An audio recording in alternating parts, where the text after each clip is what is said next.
Hello, bagaimana kabarnya sahabat bincang bola? Saya berharap kabar kalian sangat baik-baik saja, dimurahkan rezeki, dan tetap selalu dalam lindungan Tuhan Yang Maha Kuasa, ya.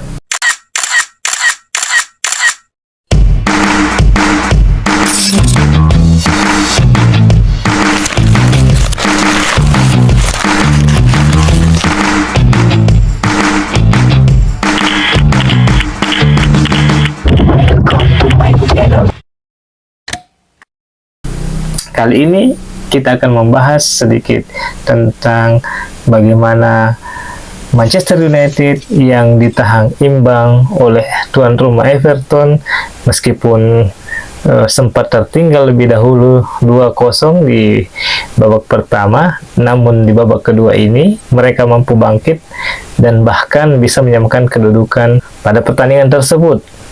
Meskipun banyak sekali permasalahan yang dilakukan Manchester United pada babak pertama, semisal mereka tidak melakukan shot on target pada sampai menit ke-66, ya, tidak ada peluang-peluang berarti bagi pasukan Ruben Amorim. Højlund, Schürrle, bahkan kreator dari Manchester United, Bruno Fernandes, tidak mampu memberikan umpan-umpan yang membahayakan sehingga bisa membuat Manchester United lebih bisa bermain lepas pada pertandingan tersebut. Di babak kedua memang Manchester United lebih baik, ya, koordinasi lini pertahanan pun baik, dan juga daya gedor dari Manchester United juga semakin baik, ya. Terbukti bahwa di menit ke-72 Bruno Fernandes memperkecil ketertinggalan menjadi 2-1, ya, melalui tendangan bebas. Dan gol dari Bruno Fernandes tersebut adalah shot on target pertama dari Manchester United. Serta 8 menit kemudian Manuel Ugarte juga melakukan tendangan volley memberikan kedudukan bagi Manchester United dan terhindar dari kekalahan. Nah, ada beberapa kontroversial, ya, ketika pelanggaran yang dilakukan oleh Harry Maguire dan juga Matthijs de Ligt, di mana Ashley Young ditarik dalam kotak penalti, dan ada yang berpendapat bahwa Everton harusnya mendapatkan penalti, dan keputusan wasit itu memang bisa diperdebatkan dalam hal ini, ya, karena kita melihat bahwa sebelum tendangan dari pemain Everton itu ada striker dari Everton yang juga dalam keadaan posisi offside. Jadi memang it's debatable, bisa diperdebatkan keputusan wasit apakah memang keputusan digagalkannya penalti dari Everton itu murni karena tidak terjadi pelanggaran berat di kotak penalti. Namun kalau kita melihat tayangan dari depan, ya, pemain, terlihat jelas bahwa salah satu pemain Manchester United itu menarik baju dari Ashley Young yang membuatnya terjatuh. So, mungkin memang keputusan ini masih debatable, ya, tetapi skor akhir ini masih memberikan permasalahan bagi Manchester United yang dinahkodai oleh Ruben Amorim dalam sisa pertandingan ke depannya, karena kita tahu bahwa United masih berada di posisi ke-15 klasemen sementara di Liga Inggris, beda 13 poin, ya, dari Ipswich Town yang saat ini berada pada degradasi, ya, urutan ke-18, dan Everton beranjak naik ke urutan ke-14, mengungguli 1 poin dari Manchester United yang saat ini masih urutan ke-15. Well, United sudah mengganti pemain, ya, sudah membeli pemain, sudah menjual beberapa pemain, juga meminjamkan pemainnya juga, seperti Marcus Rashford yang pindah ke Aston Villa dan kedatangan dari Patrick Dorgu, ya, dari Lecce.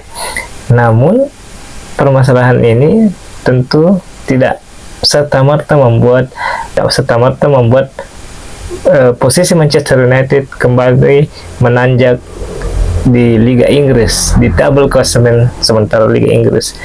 Ruben Amorim sangat frustasi sekali dalam hal ini, mungkin butuh banyak perombakan pada musim depan, ya, juga memberikan kepercayaan diri pada lini pertahanan, karena kita tahu selama ini bahwa United selalu kebobolan demi kebobolan dan kebobolan pada era baik itu dari Ten Hag, ya, Ruben Amorim yang saat ini juga menggantikan Erik Ten Hag.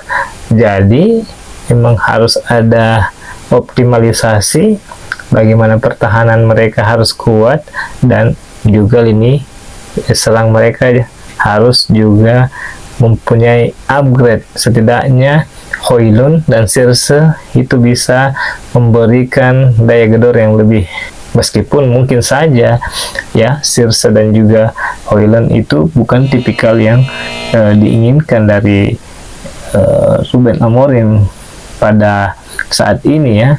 Tapi ya who knows, ya, mudah-mudahan pada musim depan Ruben Amorim dan juga taktiknya itu bisa dimengerti oleh semua pemain dari Manchester United.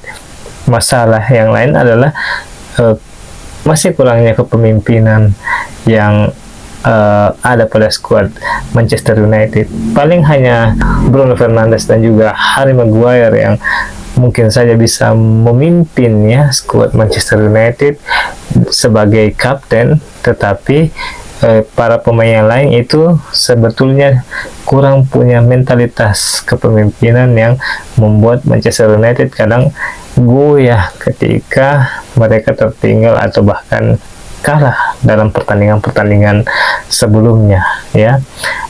Namun pada pertandingan Everton ada secerca harapan bahwa United mampu untuk bisa membangkitkan semangatnya kembali meskipun mereka tertinggal 2-0 di babak pertama oleh The Toffees, ya.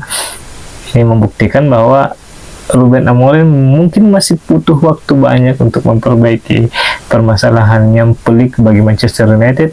Saya mengingat bahwa United dulunya memang di era Sir Alex Ferguson, United juga tidak punya sporting director, tapi mereka punya CEO yang bernama David Gill yang sangat mengerti apa keinginan dari Sir Alex Ferguson, ya. Jadi kedua kombinasi ini juga harusnya bisa diterapkan oleh Omar Barada dan juga Ruben Amorim, bagaimana mereka nanti berdiskusi untuk bisa memberikan, ya, progres bagi Manchester United dan mendatangkan pemain-pemain yang berkualitas yang sesuai dengan taktikal dari Ruben Amorim, ya. Kita mengingat bahwa David Gill itu dulunya adalah sangat punya peran penting untuk bagaimana Manchester United mendapatkan pemain sesuai dengan keinginan dari Sir Alex Ferguson. Dan sebelum dari David Gill pun, Peter Kenyon, ya, kita tahu bahwa dia adalah CEO Manchester United sebelum pindah ke Chelsea di era Roman Abramovich pada 2003 yang lalu, ya. Jadi memang ini yang harus dicari oleh Manchester United, karena beberapa CEO sebelumnya seperti Ed Woodward itu memang mereka hanya mementingkan bisnis dan membayar dengan transfer yang gila-gilaan, namun tidak punya benefit atau tidak bisa menyatu dalam tim Manchester United karena tidak sesuai dengan apa yang diharapkan oleh pelatih-pelatih seperti Jose Mourinho, ya, Louis van Gaal, bahkan David Moyes. Jadi memang ini permasalahan Manchester United yang harus dibenahi pada musim-musim yang akan datang. Lalu kita ke performa Arsenal yang memang pada pertandingan ini harus mengakui keunggulan dari tim tamu West Ham United dengan skor 1-0 melalui gol dari Jarrod Bowen pada menit ke-44, 1 menit sebelum turun minum, ya. Arsenal mungkin akan kehabisan bensin karena kita tahu bahwa Martinelli cedera, Bukayo Saka belum fit, ya, Kai Havertz absen hingga akhir musim, dan yang terbaru adalah Ethan Nwaneri yang tampak keluar pertandingan digantikan oleh Raheem Sterling menit ke-81 karena terlihat pincang dan bisa saja mengalami cedera, ya, bisa saja mengalami cedera pada pertandingan-pertandingan yang akan datang, ya. Status cedera dari Ethan Nwaneri ini memang masih butuh konfirmasi dari tim medis, namun andai kata mereka cedera maka hanya tersisa Trossard dan juga Raheem Sterling sebagai pemain sayap dari The Gunners Arsenal. Well, Gabriel Jesus pun belum kita tahu kapan dia akan kembali, ya, dari cedera, dan yang dipasang hanya Mikel Merino yang sejatinya bukan posisi aslinya sebagai striker. Dan fans Liverpool akan berterima kasih kepada Arsenal karena berhasil mengalahkan The Gunners Arsenal, sehingga jarak Arsenal dengan Liverpool menjadi 8 poin, dan kalau seandainya bisa mengalahkan City maka Arsenal akan tertinggal 11 poin dari Liverpool yang membuat sulit untuk mengejar Liverpool di puncak klasemen. Andai kata Liverpool mampu mengalahkan Manchester City di Etihad Stadium yang saat ini dalam performa buruk juga di Liga Inggris, ya. Jadi memang rekor-rekor buruk dari Manchester City ini bisa dimanfaatkan oleh Liverpool untuk mencuri poin, bahkan memenangkan pertandingan di Senin nanti.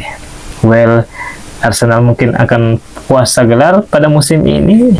Semua ini bisa menjadi refleksi bagi Mikel Arteta yang harusnya bisa membeli striker yang pada musim-musim sebelumnya itu tidak mampu mendatangkan striker yang diinginkan oleh Mikel Arteta. Jadi memang di musim depan Arsenal harus merombak pemain, ya, terutama pemain-pemain yang sering cedera kayak seperti Takehiro Tomiyasu, Zinchenko, ya, Raheem Sterling, juga mungkin Thomas Partey, ya, dan beberapa pemain yang jarang dipakai oleh Mikel Arteta, termasuk juga Jorginho, ya. Jadi memang butuh perombakan besar-besaran Arsenal dan butuh dana segar juga untuk bisa bersaing pada musim yang akan datang. Musim yang akan datang akan semakin panas karena Manchester City pun akan kembali belanja besar-besaran di musim depan, dan siap-siap jika tahun ini, ya, Arsenal tidak juara lagi, maka sudah 3 musim Arsenal terus-menerus berada di posisi kedua dan hanya menjadi calon juara, namun tidak bisa meraih posisi sebagai juara di Liga Primer. So, itu saja pembahasannya. Terima kasih. Salam olahraga, salam sepak bola. Terima kasih.